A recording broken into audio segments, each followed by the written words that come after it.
intérieur ak justice. waaw ñooñu bokkuñu woon ci xeex bi te ñooñu ñaar génn nañ ci ñu bokkul woon ci xeex bi. waaw nañ ci ñëw parce que effectivement man ni ma gisee bettuma du tout ki nekk justice génn. Ousmane Diagne.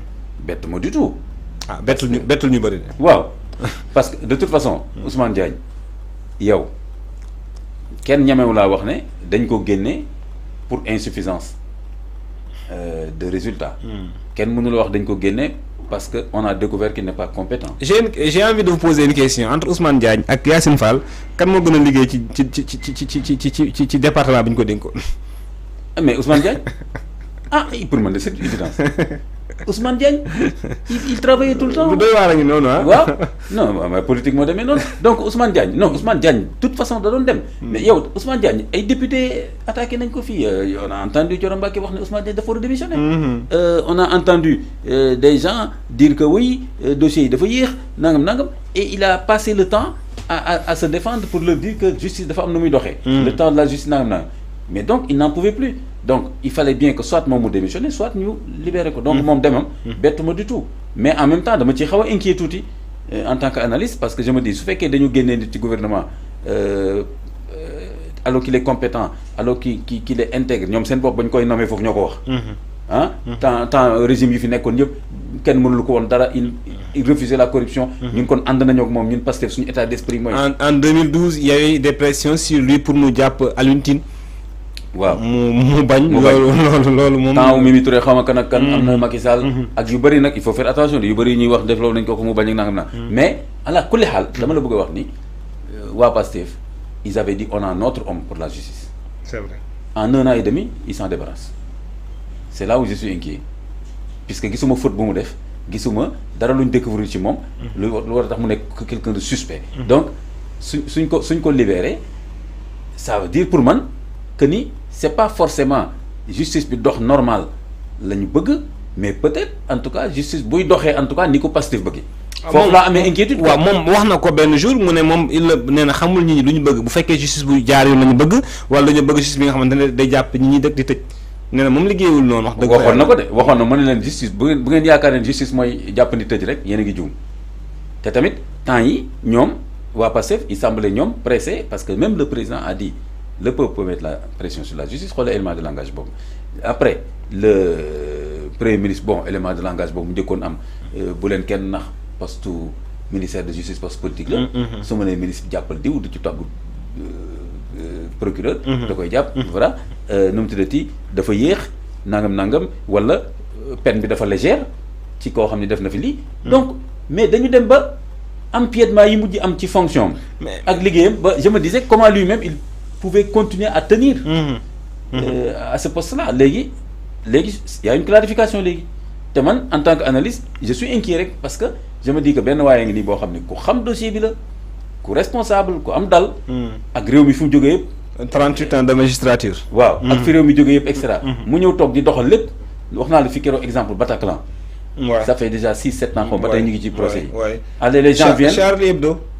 les gens viennent dire que ni dafa yéex donc je suis inquiet parce que moom nee na leen mi ngi dox ni mu war a doxee ne comptez pas sûrement nag may def pression parce que ñoom xam nañ nu ñu liggéeyee malgré tout ça ñu ne ko bon demal mais man en tant qu'analyste donc je suis inquiet en me disant que du rek benn nit bu ñu wax demal mais c'est tout un état d'esprit qu'on a fait partir c'est-à-dire quelqu'un qui voulait rester professionnel ñu ne ko non arrangé woo ñu agenda wu justice wu Pastef ça ne marche pas ak yow léegi nañ fa teg benn militant Pastef parce que femme bi moom vraie militante la c'est une militante de Pastef léegi moom lañ dox justice te gënul dans une république da nga fay teg koo xam ni ku am tuuti recul koo xam nga du nekk koo xam ni day privilégier ay questions de militantisme ay kii mais justice ak yu mel noonu comme ni nga waxoon sax keroog li gënoon sax ñu bañ a sax am léegi ministre de la justice voilà mais bu ñu fa eggagul sax au moins doo ko jox benn militant comme femme boobu c'est une militante pure et dure bon on va voir ce que ça va donner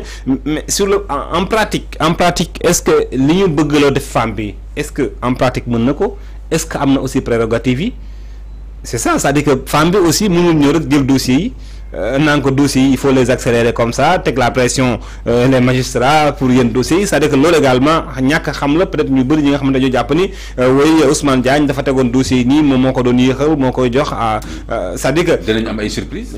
mais même sanction yi ci magistrature bi bu ñu koy def c'est vrai que moom mën naa sanctionner mais sanction yi moom ministre mënu ko def moom kese. il faut que moom approbation wu conseil supérieur de la magistrature. waaw et heureusement waaw. donc non nee naa la non du kii genre court-circuiter yenn affaire yi c'est pas possible day gisoo même ci dossier manifestation yi. ministre bi wax na leen que man je commence à voir d'ailleurs Ibrahima.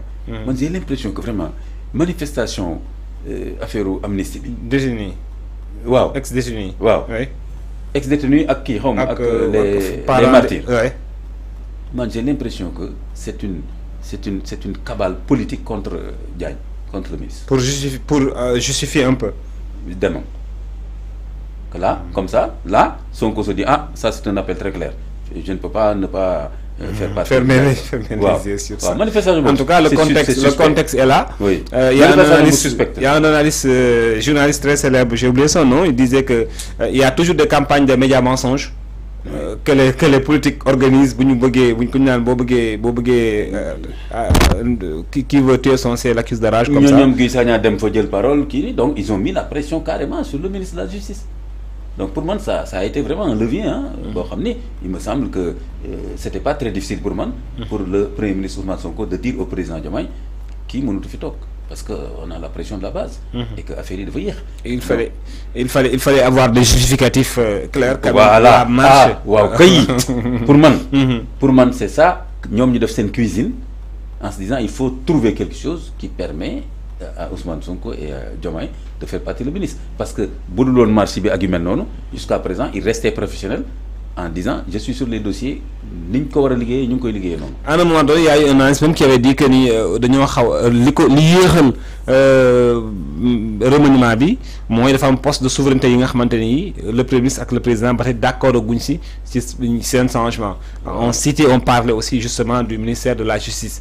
Li nga wax ni aussi dafay rejoindre loolu il fallait trouver benn contexte bu quand même bu solide une marche qui a été très suivie voilà ñëpp ñëw fa des responsables donc argument bu valable lay doon ko carrément et voilà et je vous dis une chose le fi réew mi jógee ci ay problèmes nangam boo xam ne les gens qui sont impliqués